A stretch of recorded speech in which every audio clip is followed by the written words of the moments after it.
I saw scroll past in the chat once or twice, what does a leader actually do? Is they take ultimate responsibility. Now, Mark Mitchell should have gone, look, I am the head of this department. I'm the head of the police. I'm the police. So ultimate responsibility always falls with me. Now, I can tell you that the systems that we got set up are probably fine for more minor complaints. The first year police officer that gets a complaint from a person, the way that they were ticketed on the side of the road can go back to the police. But from now on, we're instigating rules that anything above whatever layer that comes in that's credible will certainly be put onto my team and put onto me.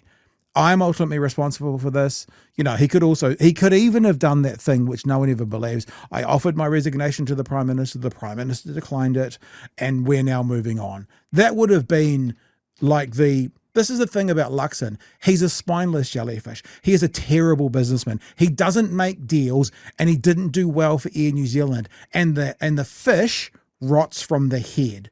So if you've got an example in front of you of someone who won't go, I'm the Prime Minister, that means ultimately I'm responsible. Unfortunately, I don't know anything about it, but I'm going to take responsibility for sorting it out.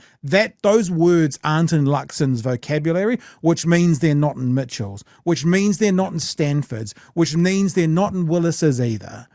Because the fish rots from the head. That is the person we model ourselves on. That's why all these fuckers have started saying what I would say to you is, because the fish rots from the head.